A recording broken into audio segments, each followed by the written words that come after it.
Každý pedagóg používa na vyučovaciu hodinu určitú formu prípravy. Veľmi často je to príprava, ktorá je len v papierovej forme.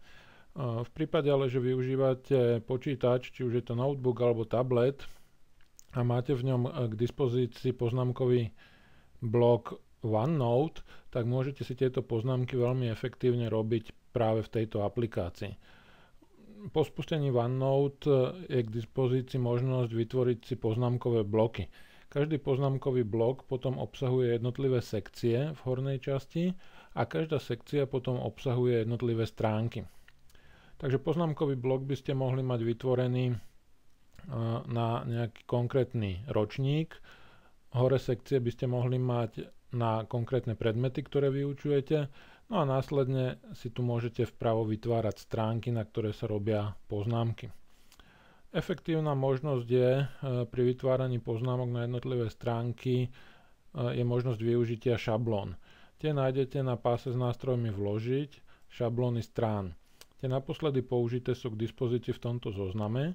No a dajú sa tu vybrať napríklad poznámky k matematike alebo prírodným vedám. Po kliknutí na túto šablónu sa stránka zobrazí s tým, že stačí vlastne len napísať nejaký nadpis. Tento nadpis sa samozrejme potom zobrazuje aj vpravo v zozname stránok. No a sú tu preddefinované možnosti, ku ktorým si potom dopisujete veci vo vašej príprave. To znamená, že môžete si popridávať jednotlivé nejaké vzorce a vety z konkrétnej prednášky, aká domáca úloha bude vlastne pre študentov. Takisto sú tu potom nejaké témy na ďalšie poznámky a nejaký súhrn, ktorý následne spojíte. Vždy je vytvorený aj dátum, kedy ste vlastne poznámky robili. Ak by ste chceli, dajme tomu, vkladať aj nejaké vzorce, keďže je toto šablóna pre matematiku, tak môžete využiť aj predefinované možnosti vpisovania rovníc. Ak by som zvolil nejakú ďalšiu šablónu, napríklad k hodine dejepisu, tak znova je to niečo podobné, kde sú predefinované možnosti na dôležité dátumy, dôležité osoby z toho obdobia, ktoré práve vysvetľujete, zase zoznam tém, prednášky a súhrn.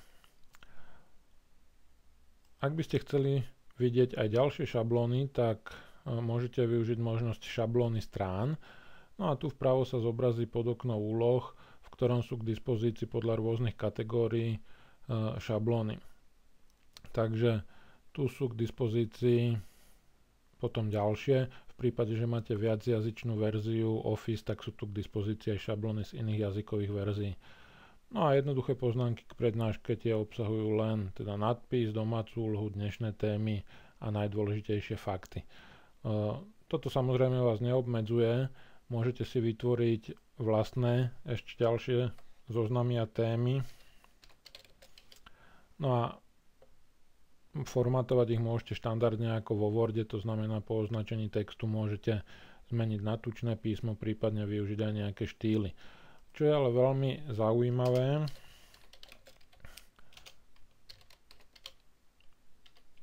tak sú možnosti pridania rôznych značiek. Čiže ak potrebujete vo svojej príprave na vyučovaciu hodinu mať znázornené niečo dôležité, tak je možné cez pás s nástrojmi domov u konkrétnej téme vybrať, dajme tomu, zobrazenie výkričníka, pri ktorom sa vám zobrazí, že to je dôležitá vec.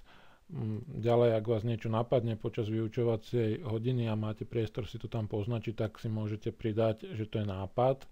No a taktiež sú tu potom k dispozícii napríklad zdroj pre článok alebo prečítať knihu.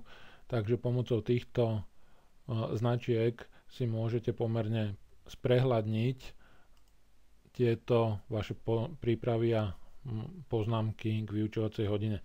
Podobne to samozrejme môžu využiť aj študenti, ak by si robili do svojho tabletu alebo notebooku poznámky počas vyučovacej hodiny, tak si môžu takisto takto pridávať rôzne informácie, ktoré na prednáške odzneli.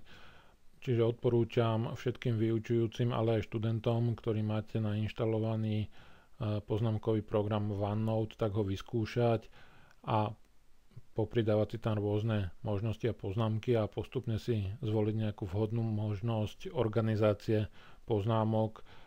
To znamená, že čo dáte do jednotlivých poznámkových blokov, aké sekcie si vytvoríte a aké stránky, prípadne podstránky budete mať vlastne vo vašich poznámkach.